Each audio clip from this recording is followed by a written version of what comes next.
할렐루야. 우리가 이 시간 함께 찬양할 수 있음이 기쁨입니다. 우리 주님 앞에 영광 돌리며 믿음으로 함께 찬양하며 나아가겠습니다.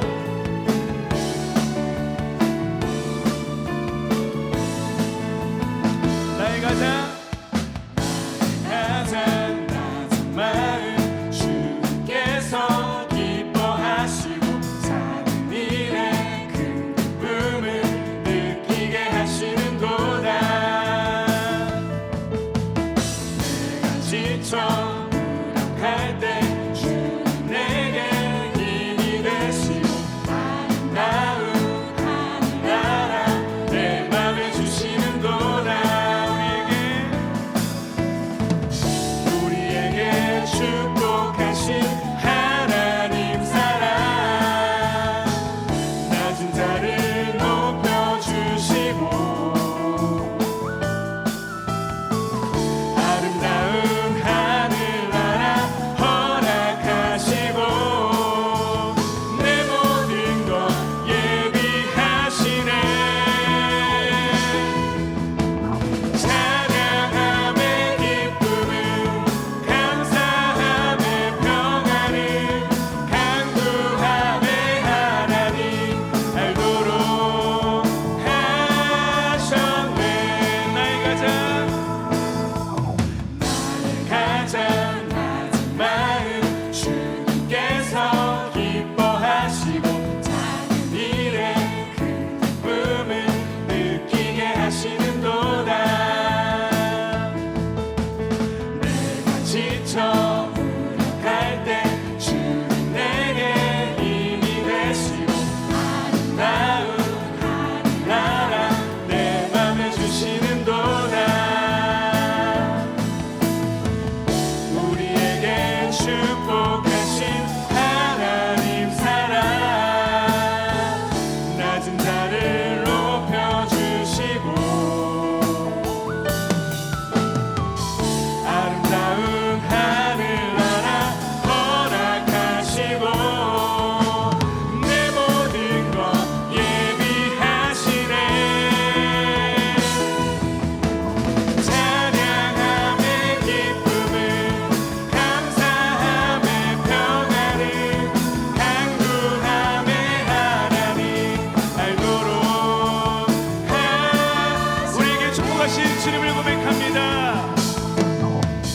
우리에게 축복하신 하나님 사랑 낮은 자를 높여주시고 아름다운 하늘나라 허락하시고 내 모든 것 예비하시네. 찬양함의 기쁨은 감사함의 평안은 간구함의 하나님 알도록 하셨네. 찬양함의 기쁨은 감사함의 평안은 간구함의 하나님 알도록 우리 목소리로 함께 고백합니다. 찬양함의 기쁨을 감사함의 평안은 간구함의 하나님 알도록 하셨네. 찬양함의 기쁨은 감사함의 평안은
앞에 감사와 영광과 은혜의 박수를 올려드립니다. 할렐루야. 아멘.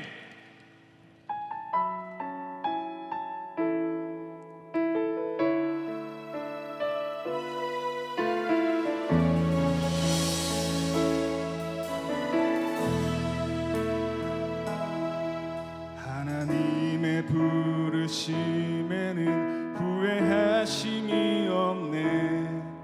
내가 이 자리에 선 것도 주의 부르심이라. 하나님의 부르심에는 결코 실수가 없네. 나를 부르신 하나님의 신실하심을 믿네. 날 부르신 뜻 내 생각보다 크고, 날 향한 계획 나의 지혜로 측량 못하나. 가장 좋은 길로, 가장 완전한 길로 오늘도 날 이끄심이네. 다시 한번 고백합니다. 하나님의 부르심에는 후회하심이 없네. 내가 이 자리에 선 것도 주의 부르심이라. 하나님의 부르심에는 결코 실수가 없네. 나를 부르신 하나님의, 우리 다시 한번 고백합니다. 작은 나를 부르신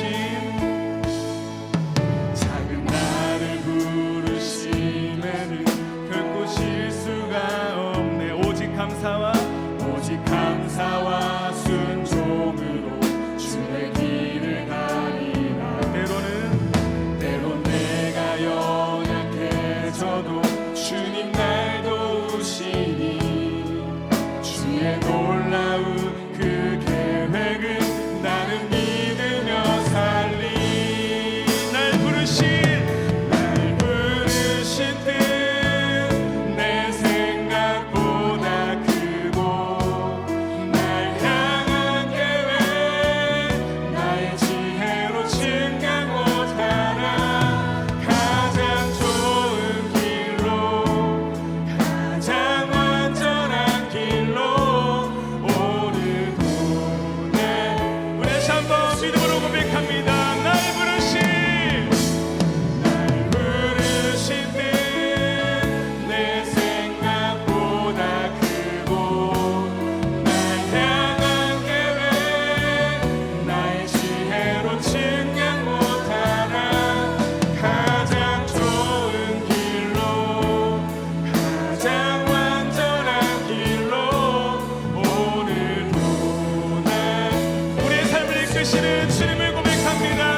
깊은 곳에 금을 던져 오늘 그가 놀라운 일을 이루시는 것 보라.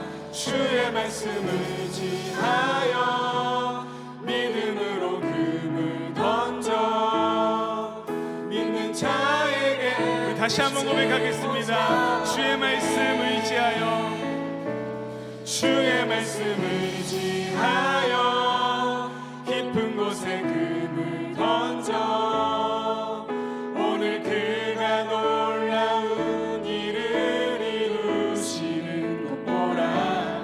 주의 말씀 의지하여 믿음으로 금을 던져 믿는 자에게 능치 못함이 없습니다. 믿는 자에게 능치 못함 없네. 믿는 자에게 능치 못함 없네.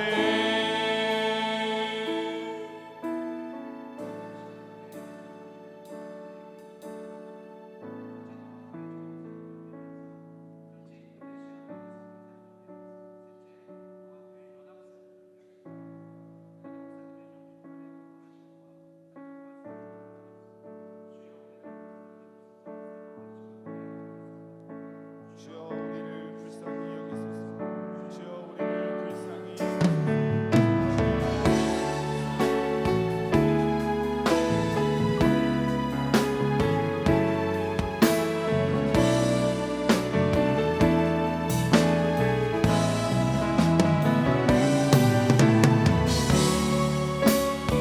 인도네시아 발리 성사 가운데 하나님의 놀라운 일을 전가운데 부어주시고 오늘의 질문을 바라보며 나아가는 그런 사역이 될 수 있도록 하나님의 인도하여 주시옵소서. 동학교회 연합사역을 위해서 함께 기도하며 나아갑니다.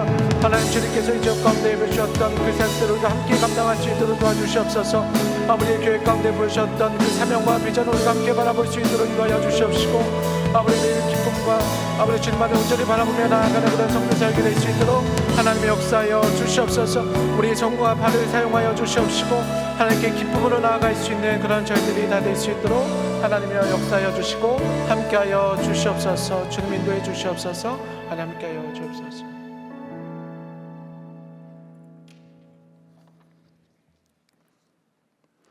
사랑과 은혜가 많으신 주님, 3월 첫 주일 저녁 우리를 주님의 전으로 불러주시고 예배하게 하심에 감사드립니다. 이번 주 수요일부터 사순절이 시작됩니다.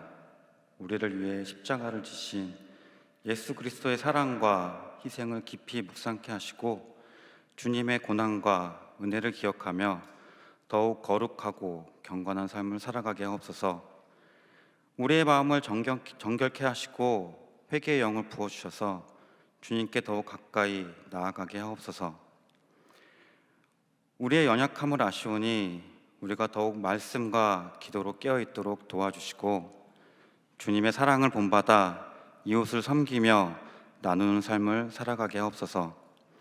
우리 교회가 주님의 뜻을 이루는 거룩한 공동체가 되어 세상의 빛과 소금 되게 하시고 하나님의 사랑을 증거하는 복음의 통로가 되게 하옵소서. 우리의 죄와 실패로 인해 얼어붙은 겨울은 지나고 이제 그리스도 안에서 향기로운 꽃을 피우고 풍성한 열매를 맺는 봄이 왔습니다. 겨우내 잠들었다가 가장 먼저 깨어 꽃을 피우는 살구나무처럼 하나님을 원망하며 대적하는 죄인으로 살아가는 우리를 위해 예수님을 중보자로 택하여 세우신 하나님을 찬양합니다. 죽은 지팡이가 살아서 싹이 나고 꽃을 피우고 열매를 맺는 것처럼 십자가에 달려 죽으신 그리스도께서는 부활하심으로 그리스도께 접붙여진 나뭇가지와 같이 우리에게 생명을 주셨습니다. 그 나뭇가지에 풍성한 열매를 맺게 오직 주님의 말씀과 예를 따르는 저희가 될 수 있도록 인도하여 주시옵소서. 예수님과 연합한 자들에게 예수님이 이루신 구원의 열매인 제사함과 이와 영생을 주셔서 더 이상 하나님을 원망하며 죄를 지으며 살지 않고 오직 감사함으로 하나님의 영광을 위해 살게 되기를 소망합니다. 25년 다시 쓰는 부흥행전이라는 표로 하나님께 나아갑니다. 저희가 교회의 외적인 부흥만을 원하는 것이 아니라 하나님 나라의 확장과 하나님 품으로 돌아오는 부흥이 일어나는데 저희 동안의 모든 성도들이 힘쓰고 기도하기를 원합니다. 이를 위해 우리의 삶이 성령이 충만하여 하나님의 의와 평강과 즐거움이 넘치는 삶 살아가기 원합니다. 지금 대한민국은 정치적으로, 경제적으로, 사회적으로 많은 어려움과 갈등 속에 있습니다. 분열과 대립이 아닌 화해와 사랑이 넘치는 나라가 되게 하시고 사람들의 마음을 하나님께 돌이켜 공의와 진리가 이 땅에 세워지게 하옵소서. 나라를 이끄는 지도자들에게 지혜와 분별력을 허락하시어 국민을 위한 올바른 정책을 세우고 정의롭고 정직한 길을 걸어가게 하옵소서. 자신의 유익이 아닌 나라와 국민을 위한 결정을 내릴 수 있도록 성령께서 친히 역사하여 주시옵소서. 경제적으로 어려움을 겪고 있는 국민들을 주님께서 위로해 주시고 일자리와 생계의 문제로 힘들어하는 이들에게 소망을 허락하여 주옵소서. 약자와 소외된 자들을 돌아보는 사회 되게 하시고 모두가 하나님의 사랑 안에서 서로 돕고 섬기며 살아가는 공동체 되게 하옵소서. 김영준 담임 목사님을 위해 기도드립니다. 하나님께서 이 자리에 세우시고 맡겨주신 사명을 잘 감당할 수 있도록 날마다 지혜와 능력을 부어주시옵소서. 말씀을 준비하실 때마다 성령께서 함께 하시어 하늘의 지혜를 더해주시고 선포되는 말씀이 우리의 심정을 변화시키는 능력의 말씀 되게 하옵소서. 목사님의 영육을 강건하게 지켜주시고 모든 사역 가운데 지치지 않도록 새 힘을 공급하여 주시옵소서.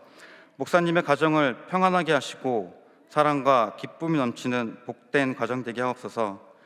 오늘 말씀 전하시는 홍순현 목사님께 하나님의 지혜와 능력 부어주시고 그 말씀에 우리의 심령을 변화시키고 새 힘을 얻게 하는 능력의 말씀이 되게 하옵소서.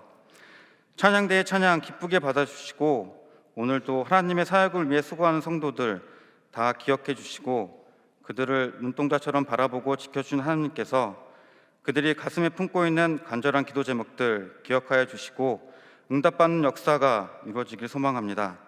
이 시간 우리를 위해 고난당하신 예수 그리스도 이름으로 기도드립니다. 아멘.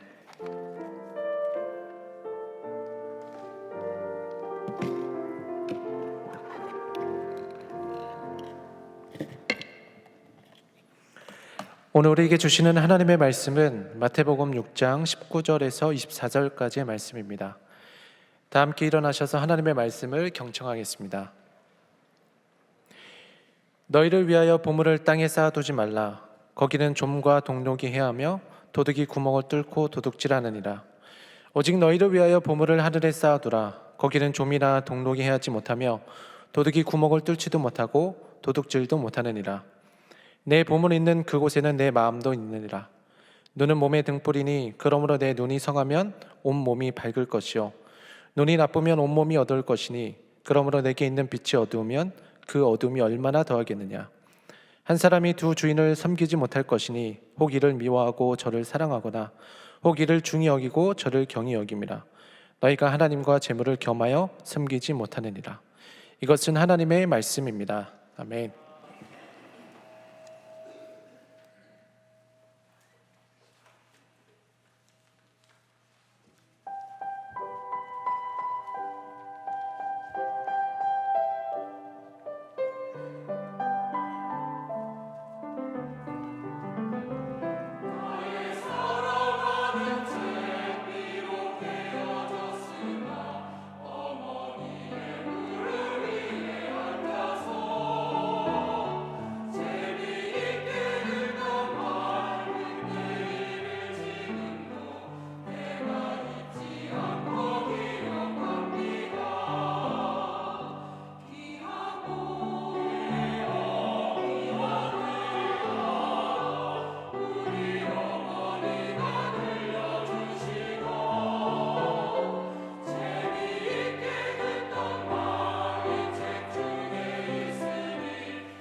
아멘.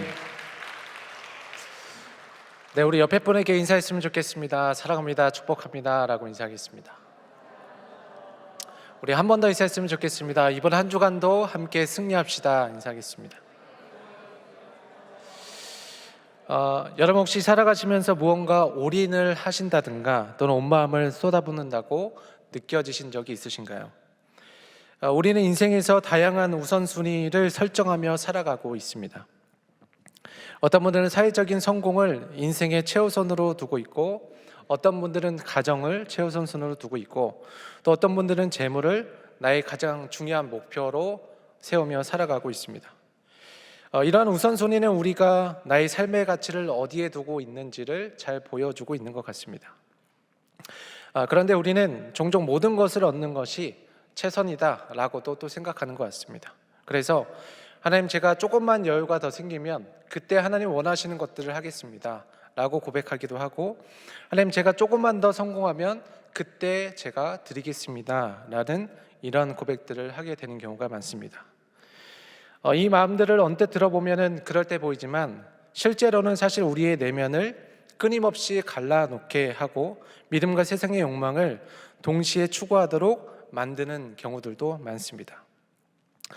그러나 오늘 말씀에서는 예수님께서 우리가 두 주인을 섬길 수 없다라고 단호하게 말씀하십니다.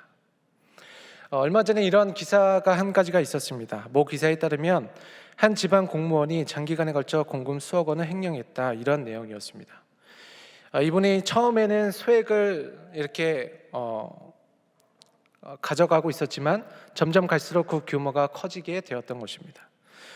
그 이유가 자신의 개인적인 용도를 위해서 또 여러 가지 사치품들을 구입하기에 쓰게 됐던 것인데, 조사 결과 이 공무원의 무리한 이중생활을 유지하기 위해서 계속해서 계좌를 돌리게 되었다, 돌려막고 있었다, 그러면서 더 깊은 수렁에 빠지게 되었다, 이런 기사였습니다. 이 기사를 보면은 결국 한 사람이 자기가 가지고 있는 손 가운데 세상적인 욕망을 움켜쥐고, 다른 한 손에는 선함이나 정의와 같은 이상을 붙잡고 싶어 해도 이 둘을 동시에 꽉 잡을 수 없다라는 것을 느껴지게 되는 것 같습니다. 사실 오늘 우리들의 모습을 볼 때에도 우리가 크게 떨어지지 않는 그런 이야기라고 생각이 되어집니다. 왜냐하면 우리들의 삶 가운데서도 이와 같은 일들이, 크고 작은 일들이 일어나고 있기 때문입니다. 남성분들의 금기 하나를 깨보자면 보통 이 비자금이라는 것을 만드는 경우들이 있습니다. 다는 아닙니다. 몇몇만 그럽니다. 저 같은 경우는 오늘 이제 아내가 오지 않았기 때문에 저도 이 비자금이라는 것을 만들었습니다. 근데 이 비자금이 사실은 의도가 나쁘지 않습니다.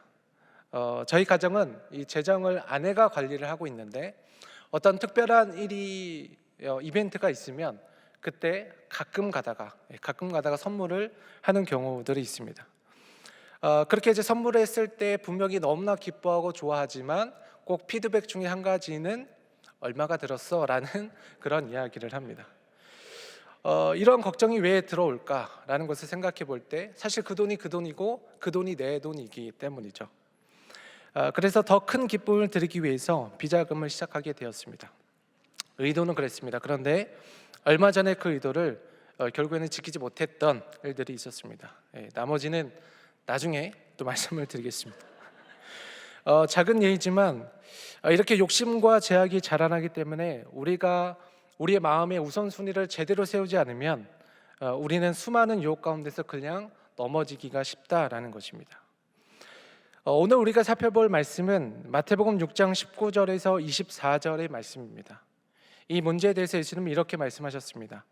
내 보물이 있는 곳에는 내 마음도 있다 라는 예수님의 말씀은 결국 우리의 시선과 마음의 우선순위와 그리고 최종적인 충성의 대상이 어디인지에 따라서 우리의 삶이 달라진다라는 것을 가르쳐주고 있는 것입니다. 그래서 첫 번째, 돈을 나쁜 주인이 아닌 우리는 좋은 종으로 삼아야 합니다. 본문 19절과 20절 말씀입니다. 다 같이 한번 읽어보도록 하겠습니다. 너희를 위하여 보물을 땅에 쌓아두지 말라. 거기는 좀과 동록이 해하며 도둑이 구멍을 뚫고 도둑질하느니라.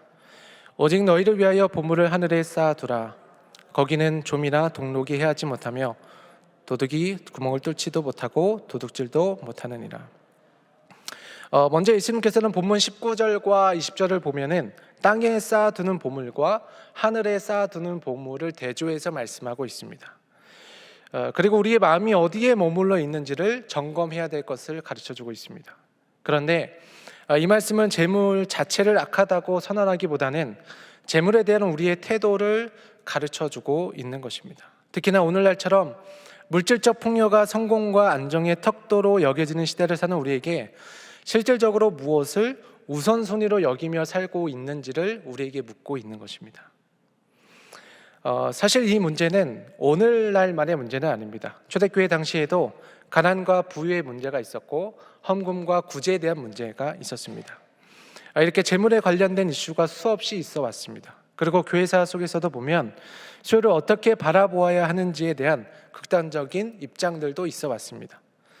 그래서 한 시대의 어떤 수도원 운동에서는 재물을 완전히 부정하고 극심한 금욕생활로 가는 그러한 분들도 있었고, 반면에 어떤 시대에는 번영신학의 흐름이 있다 보니 재물의 풍요를 곧 하나님의 축복의 잣대로 여겼던 적도 있었습니다.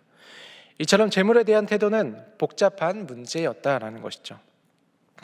자, 근데 본문 19절 보면은 너희를 위하여 보물을 쌓아두지 말라 라는 본문의 헬라어 원문을 살펴보면 쌓아두다라고 번역된 단어는 테사우리제테라는 단어를 사용합니다. 이것은 보물을 모으다 또는 축적하다라는 의미로서 현지형 명령법을 사용하고 있습니다. 이것은 단순한 일회성을 이야기하는 것이 아니라 우리 가운데 지속적인 패턴을 이야기하고 있습니다. 무슨 말이냐면 예수님은 우리의 일상적인 선택과 습관이 어디에 초점을 맞추며 살아가고 있는 것인지를 저희들에게 묻고 있는 것입니다. 23년 기준으로 해서 2030-40의 연령대별 소비 지출 통계를 살펴봤습니다. 그곳에 1, 2, 3의 순위는 사실 서로 순위만 바뀌었지 거의 동일한 이유였습니다. 주거랑 식비와 교통비로 다 채워져 있었습니다. 그래서 4위부터 10위를 살펴보니까 30대와 40대는 제가 볼 때 그렇게 큰 특징은 없는데 20대의 작은 특징은 역시나 그 소비 가운데서도 젊음이라는 게 조금 느껴졌습니다. 4위는 통신비였고 5위는 의료비, 6위는 오락문화비, 7위는 기타 상품 서비스비, 8위는 음주 여가 관련비였습니다. 그러니까 3번까지는 다 고정 지출비였는데 이후부터는 선택적인 소비 항목들이 주를 이루고 있다라는 특징이 있습니다. 사실 다른 연령대로 그렇게 크게 다르지 않았는데 우리도 무엇을 위해 재정을 관리하며 사용해야 되는지를 다시 한번 생각해 보게 됩니다. 이어서 본문 19절을 보면 거기는 좀과 동록이 해하며 도둑이 구멍을 뚫고 도둑질하느니라 라고 말합니다. 좀과 동록이 해하며 도둑을 말하고 있는데 그 당시에 사람들이 재산을 가지고 있었던 것은 이러한 형태로 화려한 옷이나 금속 재화나 곡식으로 가지고 있었습니다. 그런데 예수님은 이 세 가지를 갉아먹는 좀과 녹과 도둑을 말씀하시면서 이 세 가지가 일시적이고 불완전한 거다라는 것을 가르쳐주고 있는 것입니다. 그래서 물질은 하나님의 선물이기 때문에 물질 자체를 부정하는 것이 아니지만 그것이 우리 인생의 목표가 된다거나 최우선순위가 되게 된다면 이것은 미련한 것임을 말씀하고 있는 것입니다. 왜 그렇습니까? 물질은 영원한 것이 아니라 일시적이고 또한 사라지는 것이기 때문입니다. 사실은 우상이라는 게 다른 것이 아니죠. 섬길 수 없는 것을 섬기는 것이고 영원하지 않은 것을 영원한 것으로 여기는 것이고 하나님 자리 위에 다른 무언가를 올려놓는 것이 우상이라고 이야기하고 있습니다. 그래서 종교개혁자 존 칼빈은 이렇게 이야기합니다. 돈이든 명예든 그것이 우리의 영적 주인이 되는 순간 우리는 우상을 섬기는 꼴이 된다라고 말합니다. 물질은 도구이지 어떠한 주인이 될 수 없습니다. 누가복음 12장에 보면 어리석은 부자의 비유가 등장합니다. 한 부자가 큰 풍년을 만나서 지금 창고에는 더 이상 곡식을 쌓아둘 수가 없는 상황이었습니다. 그래서 더 큰 창고를 짓고자 하는데 그때 그분이 이렇게 고백을 합니다. 19절에 또 내가 내 영혼에게 이르되 영혼아 여러 해 쓸 물건을 많이 쌓아두었으니 평안히 쉬고 먹고 마시고 즐거워하자 하리라 하되 그러자 그 부자에게 예수님께서 20절에 이렇게 말씀하십니다. 어리석은 자여, 오늘 밤에 내 영혼을 도로 찾으리니 그러면 내 예비한 것이 누구의 것이 되겠느냐라고 말합니다. 그러니까 핵심은 세 가지입니다. 이분은 자신의 영혼만을 위해서 살았고 하나님을 의지하는 삶이 없었다는 점입니다. 두 번째는 곡식과 물건을 많이 쌓아서 그런 것이 아니라 이 땅의 것이 영원할 것처럼 여겼다라는 점입니다. 그리고 다음 메시지가 너희 목숨을 위하여 무엇을 먹을까 무엇을 마실까에 대한 이야기를 하셨던 것을 볼 때 이 땅의 것이 참 안정과 안식을 주는 것처럼 여겼던 이런 문제들이 있었습니다. 그러니까 예수님께서 보시기에는 지금 많은 사람들이 잘못된 것을 붙잡고 있었던 것이죠. 물질에게 힘이 있어 보여도 피조물 중에 하나인 모든 물질은 도구일 뿐인 것입니다. 그 이상 그 이하도 아닌 거죠. 사실 처음 그 예화의 그 기사를 생각을 해보면 그 공무원분은 한때 사치품을 통해 물질이 나를 더 나은 사람으로, 나를 더 나은 상황으로 만들어줄 수 있을 거다라고 생각을 했던 것 같습니다. 하지만 돈에게 지배를 받으니까 더 우선되어야 하는 것들이 점점 보이지 않게 되었던 것입니다. 그래서 오히려 더 나쁜 사람이 된 것이죠. 그리고 돈은 그를 지배하는 나쁜 주인이 된 것입니다. 그래서 그 최후가 어떻습니까? 본인과 가족들까지 모두에게 커다란 고통을 안겨주게 되었습니다. 재물이 우리의 주인이 되면 내가 재물을 끌고 다니는 것이 아니라 재물이 우리의 삶을, 우리를 끌고 다니게 되어지는 것입니다. 생각해보면 이러한 삶이 정말 비참한 삶이라고 생각이 되어집니다. 내가 직장을 옮길 때에도, 내가 어떠한 지인을 섬길 때에도, 또는 내가 어떠한 중요한 선택을 할 때에도 늘 여기에 매어 살아가는 것입니다. 그래서 내 손과 발에 시동을 거는 것이 오직 이 물질이 되어지게 됩니다. 여러분, 만약 우리 중에 누군가가 이 문제에 걸려 있다면 우리는 반드시 빠져나와야 합니다. 왜냐하면 물질은 정말 그 안에 맛이라는 게 있습니다. 그래서 음식에만 맛이 있는 것이 아니라 수많은 유혹 가운데서도 그에 따른 유혹들이 있습니다. 그리고 맛이 있습니다. 그래서 돈 맛을 알아야 된다, 이런 표현들을 하고 있는 것을 잘 알고 있습니다. 그러면 우리는 어떻게 해야 할까요? 이 문제를 해결하기 위해서는 우리의 영적인 눈이 이 땅을 바라보고 살아가는 것이 아니라 하늘을 바라보며 살아가는 것이 매우 중요합니다. 팀 켈러 목사님도 자신의 저서인 내가 만든 신에서 이렇게 이야기를 했습니다. 우리가 돈이나 재물에 종속될 때 그것은 더 이상 중립적인 수단이 아니라 우리의 주인이 된다. 진정한 자유는 하나님을 주인으로 삼을 때 경험되어지는 것이다 라고 언급하기도 했습니다. 돈이 잘못이 아니라 돈에 빠져드는 우리의 마음에 문제가 있다라고 언급하고 있는 것입니다. 두 번째는 영적인 눈, 마음의 상태가 삶을 결정합니다. 22절과 23절인데요. 이것도 같이 한번 읽어보도록 하겠습니다. 눈은 몸의 등불이니 그러므로 내 눈이 성하면 온몸이 밝을 것이요 눈이 나쁘면 온몸이 어두울 것이니 그러므로 내게 있는 빛이 어두우면 그 어둠이 얼마나 더하겠느냐. 이 본문에서 눈이라는 단어는 헬라어로 오프탈모스입니다. 물론 육체적인 눈을 가리키기도 하지만 더 깊은 의미가 있습니다. 그 당시 유대적 사고방식에서는 눈은 단순한 그런 시각기관이 아니고 내면의 상태를 의미하기도 합니다. 그래서 예수님께서 말씀하시는 눈은 그냥 눈이 아니라 우리가 세상을 바라보는 관점이고 우리의 영적인 시력이고 우리의 내면적인 태도를 가르쳐주고 있습니다. 그 당시 다시 한번 생각해 보면 예수님 당시 많은 종교자들이 있었을 겁니다. 그리고 율법을 철저히 지키고 경건하게 보이려고 하는 모습들도 있었을 겁니다. 하지만 정작 그분들의 눈은 형식적인 신앙으로 가득했던 것 같습니다. 그래서 마태복음 6장 초반절에 보면 마음으로는 하나님과 멀리 떨어져 있으니까 예수님께서 그들 가운데 직접 권면하시고 지적하는 모습을 볼 수가 있습니다. 진정한 경건은 바로 마음의 상태에서 비롯되어진다는 것을 우리 가운데 말씀하고 있는 것입니다. 그래서 본문을 보면 22절에 내 눈이 성하면 이라는 뜻은 순전한, 단순한, 올바른 이라는 뜻이 담겨져 있습니다.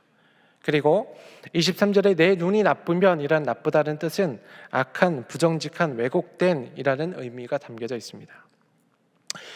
즉 예수님께서는 이러한 단어를 통해서, 이러한 선택을 통해서 우리 가운데 알려주고 있는 것입니다. 우리가 어떠한 시각으로 세상을 바라보느냐가 우리의 영혼의 상태를 나타내주고 있다라는 것이죠. 그래서 존 칼빈은 기독교 강요에서 인간의 마음은 끊임없이 우상을 만들어내는 공장이다라고 이야기하기도 했습니다. 무슨 말이겠습니까? 우리의 마음이 잘못된 상태이기 때문에, 우리의 마음이 고장난 상태이기 때문에 그 안에서 바라보고 추구하면 그 무엇도 진정한 만족을 주지 못한다라는 것이죠.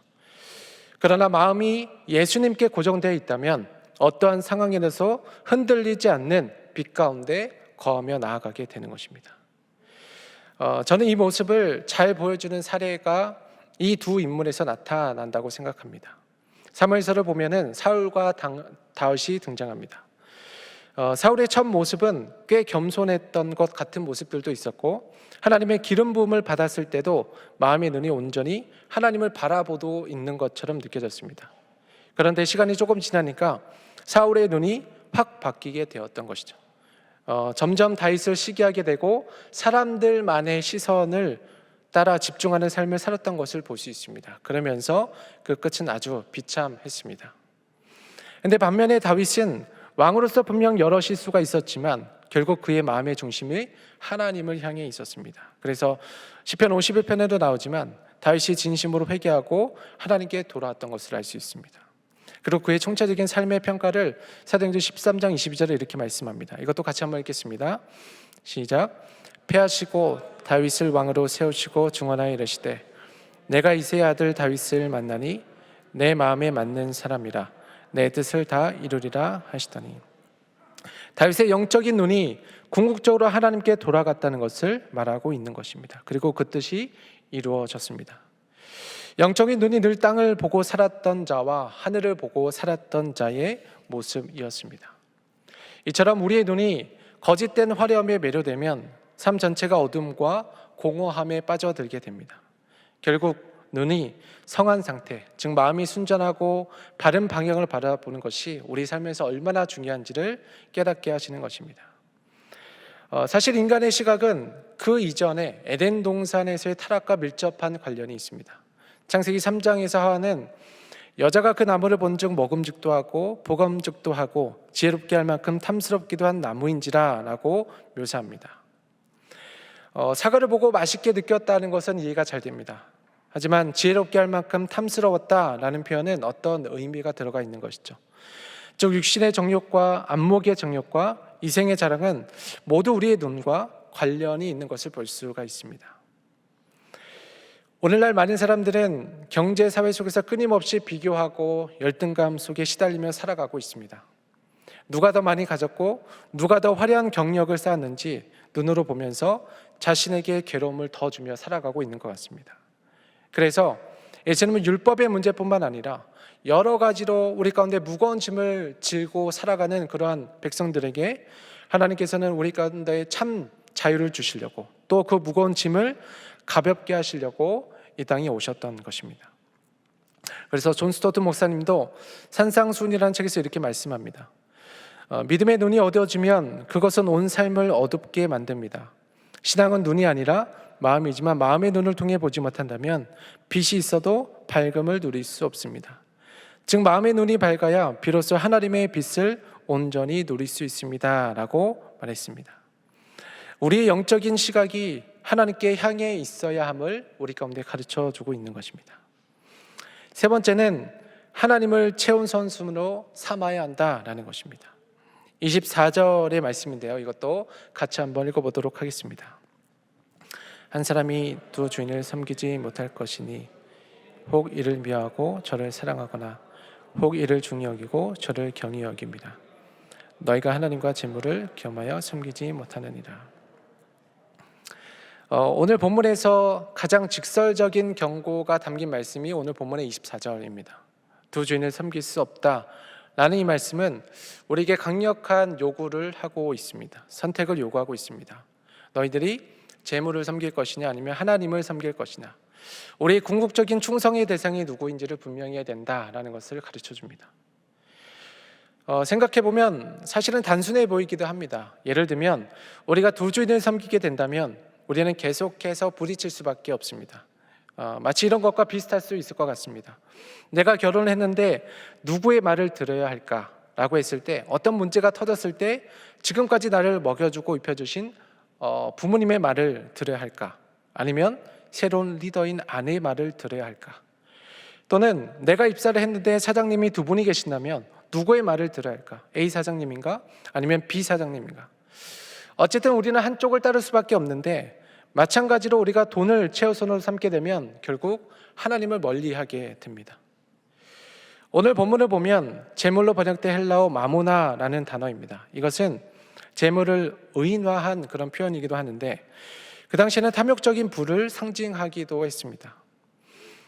그래서 예수님은 재물을 마모나라는 인격화된 개념으로 이야기를 하시면서 재물이 단순한 물건이 아니라 영적인 충성을 요구하는 다른 신이 될 수 있음을 우리 가운데 경고하고 있는 것입니다. 17세기에 존 밀턴이 쓴 실낙원이라는 작품이 있습니다. 이 작품은 창세기 아담과 하와의 타락에 관한 이야기를 하고 있습니다. 근데 그 작품에서 맘몬이라는 그런 인물이 등장을 하는데, 이 인물의 역할이 재물과 물질적 탐욕을 상징하는 그런 악마로 그려지고 있습니다. 그래서 맘몬이 단순히 부의 상징이 아니라 돈과 탐욕이 인간을 지배하는 힘으로 묘사를 하고 있는 것이죠. 마치 신처럼 숭배할 수 있는 존재로서 그 위험성을 나타내고 있는 것입니다. 그래서 사실 과거에는 맘몬을 신처럼 여기기도 했었고, 그 물질에 거대한 힘이 있는 것처럼 보여지기도 했습니다. 왜냐하면 그때도 오늘날에도 여전히 우리는 이 물질을 통해서 살아가고 있는 것처럼 느껴지기 때문입니다. 그래서 우리는 물질에게 많은 마음을 뺏기며 살아가는 경우가 많습니다. 하지만 우리가 이 돈에게 마음을 뺏기게 되면 어떻게 되느냐? 우리는 자연스럽게 인생의 목표가 돈이 됩니다. 즉, 물질이 많아야 내 삶이 안정적이야 라는 생각이 우리의 마음을 지배하게 된다면 우리는 하나님보다도 물질을 더 의지하며 살아가게 되어집니다. 그럴 때 생기는 문제가 우리의 신앙을 잃어버리며 살아가게 된다는 것입니다. 마태복음 19장에 보면 부자 청년에 관한 이야기가 나옵니다. 예수님께 부자 청년이 찾아와서 이렇게 물어봤습니다. 어떤 사람이 죽게 와서 이르되, 선생님이여, 내가 무슨 선한 일을 하여야 영생을 얻을 수 있습니까? 라고 묻자 그 부자 청년을 대하실 때 예수님은 그 마음속에 자리했던 그 재물을 지적하시게 됩니다. 그러나 결국 그 청년은 재물을 포기하지 못하고 예수님을 떠나게 됐던 모습을 잘 기억하고 있을 것입니다. 이처럼 재물이 하나님 자리에 올라서면 우리는 진정한 제자로 살아가는 것이 너무 어렵습니다. 여러분, 오늘날에도 정말 많은 사람들이 물질이 나의 모든 것을 해결해 줄 것처럼 생각을 하고 물질을 나의 최고의 목표와 최고의 우선순위로 여기며 살아가는 분들이 많이 있습니다. 그러나 물질은 그저 도구인 것뿐인데 우리는 거의 매일 수많은 선택과 결정 가운데 재물과 하나님 사이에서 미묘하게 지속적으로 갈팡질팡하며 살아가는 경우가 많이 있는 것 같습니다. 그러나 예수님의 선언은 분명합니다. 우리는 두 주인을 섬길 수 없다. 하나님을 섬길 것이냐 아니면 재물을 섬길 것이냐. 여러분, 예수님께서 왜 이렇게까지 물질에 대해서 얘기를 하셨는지, 왜 이렇게까지 경계를 하셨는지 그것을 우리가 생각해 봐야 합니다. 사실은 이것이 우리의 신앙생활이라고 생각합니다. 돈에게 충성을 하겠다는 것은 결국 하나님께 충성하지 않겠다는 말과 같습니다. 충성은 우리의 삶을 말해줍니다. 즉, 우리의 삶을 보면 우리가 평소에 누구에게 충성하며 살아가고 있는지를 알 수 있습니다. 그러기에 우리가 일시적인 것에 우리의 마음을 두는 일이 없으면 좋겠습니다. 우리에게 참 안식을 주는 것은 영원하신 하나님을 나의 최고의 우선순위로 삼을 때 가능한 것입니다. 우리가 그 하나님을 더욱 깊이 신뢰하시고 하나님을 따라서 물질을 좋은 도구로서 여기며 살아갈 수 있는 그런 저와 여러분이 되기를 주님의 이름으로 축복드립니다. 기도하겠습니다. 하나님 아버지, 감사합니다. 오늘 말씀을 통해 우리의 마음이 어디에 있는지를 돌아보게 하시니 감사합니다. 우리가 두 주인을 섬길 수 없다는 예수님의 가르침을 통해 우리의 진정한 보물이 무엇인지를 다시 깨닫는 시간이 되었습니다. 재물은 우리의 주인이 아닌 좋은 종으로서 사용될 수 있도록 지혜를 주시고 우리의 모든 소요가 하나님 나라를 위해 선하게 쓰일 수 있는 그런 청지기의 마음을 더하여 주옵소서. 하나님, 우리는 종종 이 세상의 물질과 재물의 마음을 빼앗기며 살아가고 있습니다. 좀과 동록이 해하고 도둑이 구멍을 뚫고 도둑질하는 이 땅의 보물을 쌓는 데 우리가 집중하기보다는 하늘의 보물을 쌓는 지혜로 믿음의 사람들이 되게 하여 주옵소서. 우리에게 참 안식과 평안을 주시는 분은 오직 하나님이심을 다시 기억합니다. 감사드리며 예수님의 이름으로 기도드렸습니다. 아멘. 교회 소식을 전해드리겠습니다. 금주 수요일 3월 5일부터 사순절이 시작됩니다. 십자가를 묵상하시면서 경건한 시간을 보내주시기를 바라며 나머지 교회 소식은 주보를 참고해 주시길 바랍니다. 찬송가 315장으로 찬양하겠습니다.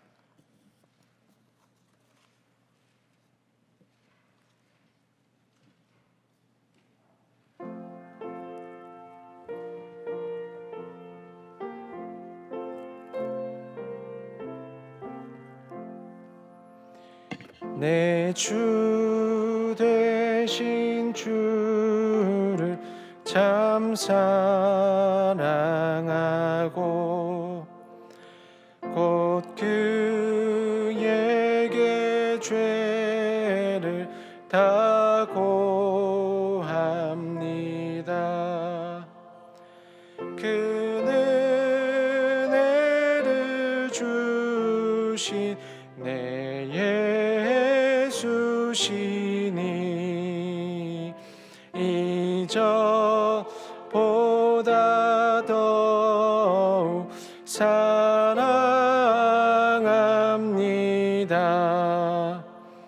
날 사랑하사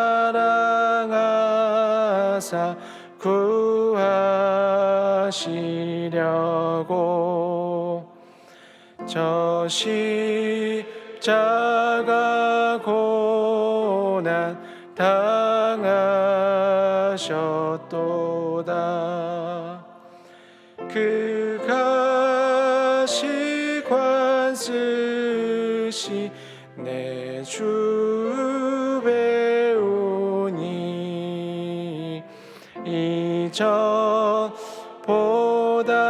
더욱 사랑합니다.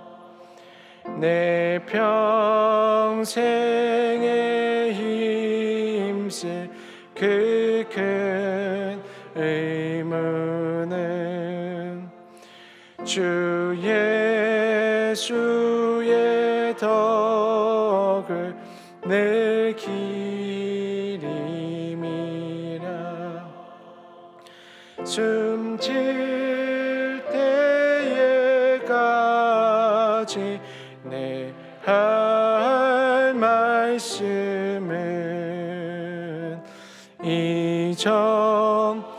이전보다 더욱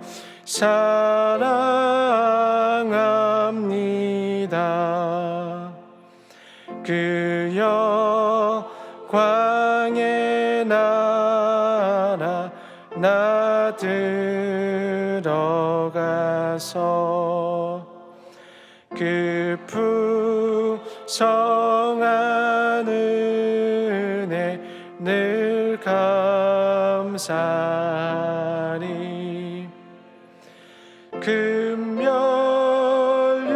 금멸육관 쓰고 나 찬송할 말 이전보다 더욱 사랑합니다.